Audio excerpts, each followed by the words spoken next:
Hivi mchezaji kabla afunga goli akimwona mwenzake ana mpira huwa anamwambiaje? Nipe pasi mtie nyavuni. Alafu jana nasikia watu wanasema kwamba Simba imebebwa. Sio kweli. Lakini Yanga wanaongea sana. Tujiulize sasa.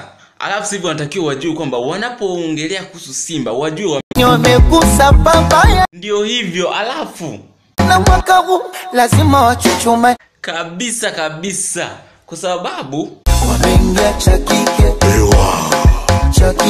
Alafu Mario, hivi msimu Simba akichukua kombe msimu ujao tunasemaje kuhusu Yanga? Mwaka wa 5 ushapita. Malizia kabisa hawana kombe la ligi kuu. Unaficha nini sasa? Alafu nimekumbuka Harmonize wewe ni Yanga. Hivi miaka 5 ikipita hamna kombe unajisikiaje?